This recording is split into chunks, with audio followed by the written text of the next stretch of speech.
Hello everyone, my name is Shrutika and once again welcome back to ServiceNow कीड़ा। और आज हम बात करने वाले हैं डिस्प्ले बिजनेस रूल के बारे में। ऑलरेडी हम 3 बिजनेस रूल देख चुके हैं। अगर आप तक आपने नहीं देखा तो आई रिक्वेस्ट यू ऑल कि प्लीज आप पिछले वीडियो देख लीजिए। तो डिस्प्ले बिजनेस रूल होता क्या है? जब भी हम फॉर्म लोड करते हैं और यूजर को कंट्रोल देने से पहले अगर हमको कोई इंफॉर्मेशन या फिर कुछ टास्क डिस्प्ले करना होता है या फिर कुछ इंफॉर्मेशन डिस्प्ले करनी होती है या फिर कुछ टास्क परफॉर्म करना होता है, तब हम डिस्प्ले बिजनेस रूल यूज करते हैं। तो remember one thing, display business rule हमेशा ऑन लोड पे ही चलता है। आज हम 2 सिनारियो देखेंगे। एक तो पहले बेसिक सिनारियो देखते हैं कि display business rule without client script हम कैसे परफॉर्म करें, और दूसरा सिनेरियो हम देखते हैं जिसमें हम यूज करेंगे जी स्क्रैच पैड। तो बेसिकली जी स्क्रैच पैड होता जी स्क्रैच पैड एक टेम्पररी वेरिएबल है।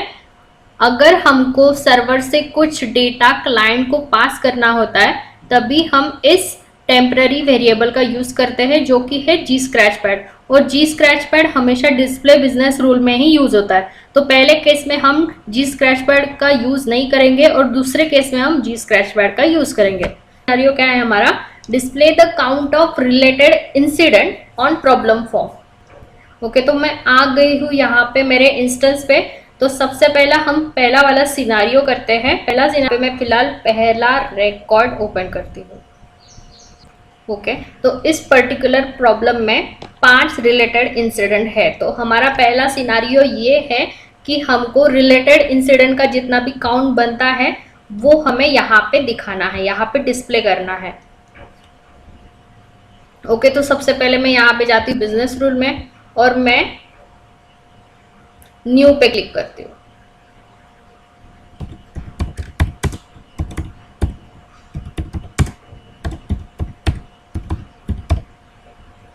काउंट रिलेटेड इंसिडेंट,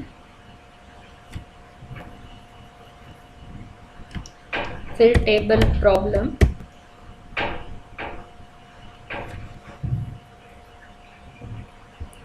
ओके, जब भी मैं एडवांस पे क्लिक करती हूँ तो यहाँ पे ऑप्शन ओपन हो जाते हैं। तो हमें फिलहाल सिलेक्ट करना है डिस्प्ले। रिमेंबर वन थिंग, जब भी हम डिस्प्ले सिलेक्ट करते हैं यहाँ पे कोई भी एक्शन नहीं दिखता है, लेकिन हम कोई भी बिफोर, आफ्टर या असिंक सिलेक्ट करते हैं तो यहाँ पे एक्शन दिखती है। और जब हम कुछ भी सिलेक्ट नहीं करते, मतलब हमको ये चारों में से कोई भी एक्शन नहीं लेना है, तो मतलब मैं एडवांस पे क्लिक नहीं करती हूँ तो ये इंसर्ट और अपडेट यही एक्शन दिखते हैं। ओके, तो इंटरव्यू के टाइम ये सारे बेसिक क्वेश्चन पूछे जाते हैं। तो मैं एडवांस पे क्लिक करती हूँ और डिस्प्ले में मैं क्लिक करती हूँ। कोई भी एक्शन यहाँ पे नहीं दिख रहा है। ओके, तो मैं यहाँ पे कोड लिखने के लिए एडवांस में जाती हूँ और मैं यहाँ पे कोड लिखना चालू करती हूँ। यहाँ पे मैं कोड लिखना स्टार्ट करती हूँ। where gr equal to new glide record, और यहाँ पे मैं इंसिडेंट करती हूँ।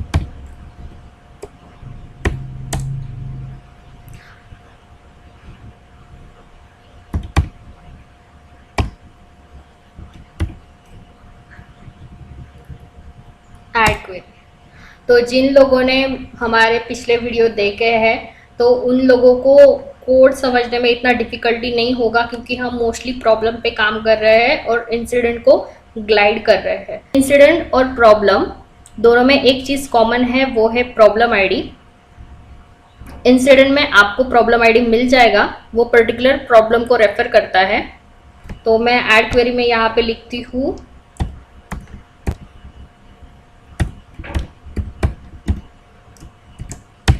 Problem ID comma current dot sys ID, और यहाँ पे मैं जस्ट क्वेरी पास कर देती हूँ। और हमारा एक फंक्शन है gr dot get row count.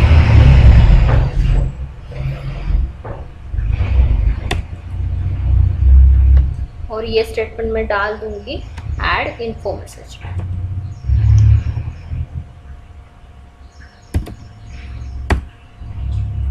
Add info message related incident count is बस। ओके, अब यहाँ पे मैं इसको करती हूँ सेव।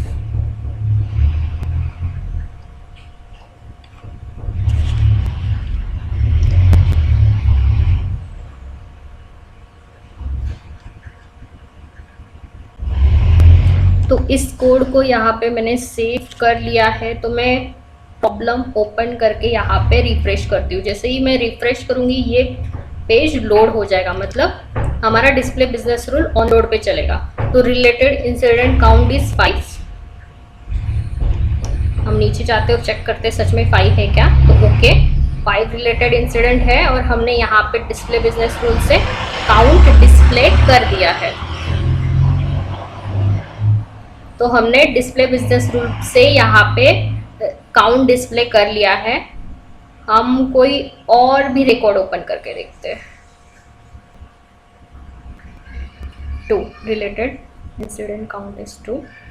मैं नीचे जाती हूँ, ठीक है, 2 काउंट है और यहाँ पे 2 काउंट दिख रहा है, मतलब हमारा display business rule successfully execute हो गया है। ये हमने किया विदाउट जी स्क्रैच पैड। ठीक है, तो हम अभी सेकंड सिनेरियो की तरफ जाते हैं। तो सेकंड सिनेरियो हमारा ये है कि लॉग्ड इन यूजर अगर कैब अप्रूवल का मेंबर है तो डिस्क्रिप्शन जो फील्ड है उसको हमको रीड ओनली करना है प्रॉब्लम टेबल पे। ओके, तो इस केस में हमको लगेगा जी स्क्रैच पैड, क्योंकि ये जो फंक्शन है हम फॉर्म पे परफॉर्म करने वाले हैं। और फॉर्म पे अगर हम जब भी कोई फंक्शन परफॉर्म करते हैं तो हम क्लाइंट स्क्रिप्ट का यूज़ करते हैं, लेकिन क्लाइंट स्क्रिप्ट में हमको फिलहाल सर्वर साइड के डेटाबेस की ज़रूरत है कि ये particular logged in user cab approval का मेंबर है कि नहीं। इसलिए हम जी स्क्रैच पैड यहाँ पे लिखेंगे। तो मैं न्यू पे क्लिक करती हूँ।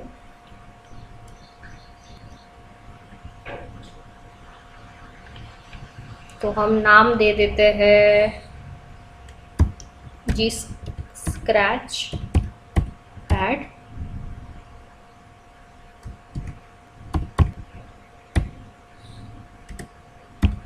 एग्जाम्पल। ओके, तो टेबल है प्रॉब्लम।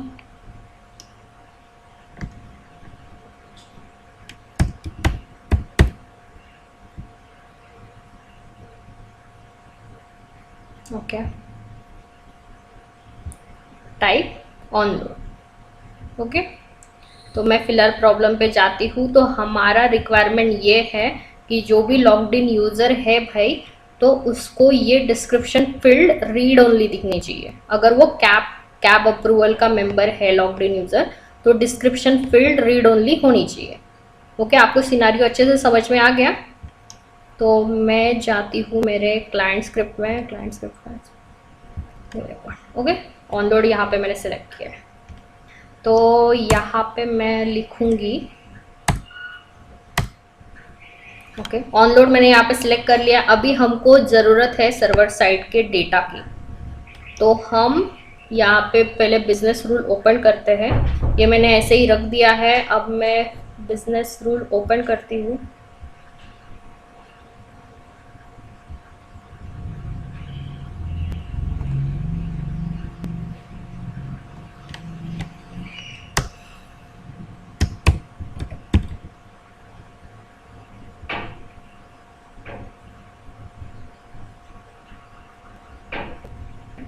मैं न्यू बिजनेस रूल यहाँ पे ओपन करती हूँ। इसका हम नाम देखते हैं चेक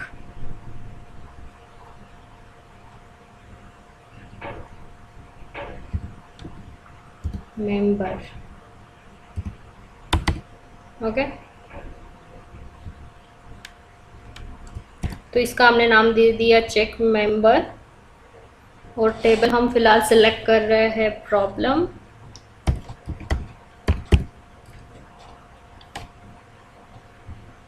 हम एडवांस पे क्लिक करते हैं, देन डिस्प्ले बिजनेस रूल और एक्शन, एडवांस। ओके, तो जैसे ही मैंने एडवांस पे क्लिक किया, कोडिंग सेक्शन यहाँ पे ओपन हो गया है। तो हमको बस एक लाइन का कोड लिखना है, मैक्स टू मैक्स। तो मैं यहाँ पे g_scratch pad equal to gs dot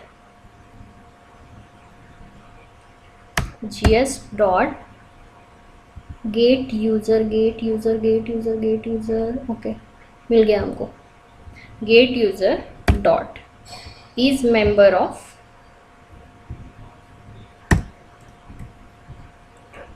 cab approval.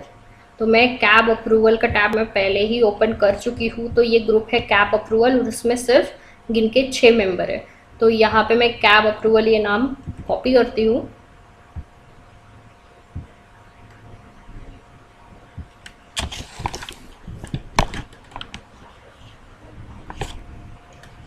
Okay, तो यहाँ पे मैं कैब अप्रूवल डालती हूँ।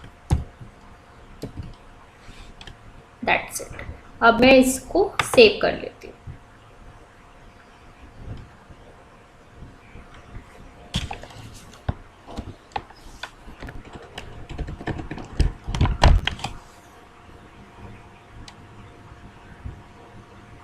ओके, तो यहाँ पे मैंने बिजनेस रूल सेव कर लिया है। तो मैं क्लाइंट स्क्रिप्ट पे यहाँ पे जाती हूँ। मैंने नाम दे दिया है क्लाइंट स्क्रिप्ट का g_scratch एग्जाम्पल, प्रॉब्लम टेबल और ऑनलोड। ओके, तो मैं यहाँ पे जाती हूँ और कोड लिखती हूँ, इफ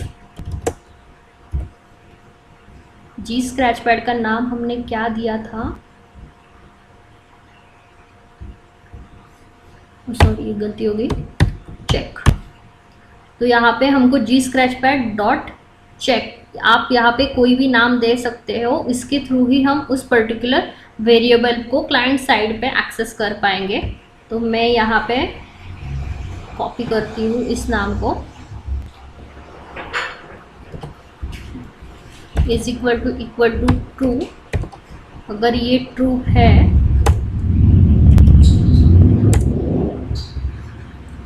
तो प्रॉब्लम पे मैं जाती हूँ, प्रॉब्लम का कोई भी रिकॉर्ड ओपन करती हूँ, डिस्क्रिप्शन हमको रीड ओनली करना है।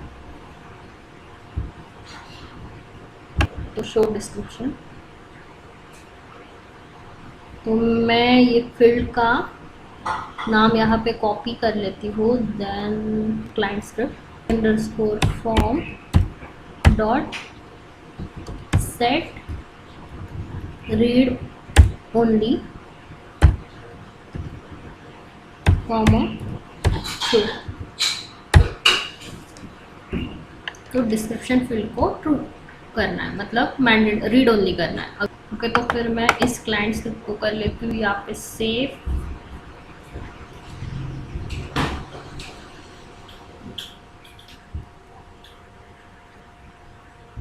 ओके, तो मैंने सेव कर लिया है। अब मैं इसी फॉर्म को लोड करती हूँ। तो यहाँ पे ये मैंडेटरी नहीं हो रहा है क्योंकि मेरा logged in user system admin है। तो मैं कैब अप्रूवल का पहला ये जो बंदा है जॉनसन, उसको मैं उठाती हूँ। ओके, इस पर मैं गई, इम्पर्सनेट करती हूँ, इम्पर्सनेट यूज़र, और हाँ ये पहला, यहाँ पे मैंने फ़िलहाल इम्पर्सनेट कर लिया है। अब मैं जस्ट प्रॉब्लम पे जाके फिर से इस रिकॉर्ड को रिलोड करती हूँ। ओके, तो ये डिस्क्रिप्शन फील्ड रीड ओनली हो गया है, मतलब हमने दोनों भी सिनेरियो हमने सक्सेसफुली कंप्लीट कर लिए हैं। पहले केस में हमने g_scratch का यूज़ नहीं किया था, जस्ट हमको डिस्प्ले करना था अकाउंट, उसमें g_scratch की कोई भी ज़रूरत नहीं थी। g_scratch की ज़रूरत हमें तभी लगती है जब हमको सर्वर साइड से particular data client side use करना होता है, तभी। आई होप आपको ये वीडियो अच्छे से समझ में आ गया होगा। तो प्लीज़ गाइज इस वीडियो को लाइक कीजिए, चैनल को सब्सक्राइब कीजिए और बेल की घंटी दबा दीजिए, क्योंकि हम जब भी नया वीडियो अपलोड करें तो आपके पास इमीडिएटली नोटिफिकेशन पहुंच जाए। इस वीडियो के साथ जुड़ने के लिए धन्यवाद। मिलते हैं नेक्स्ट वीडियो में, तब तक के लिए टेक केयर।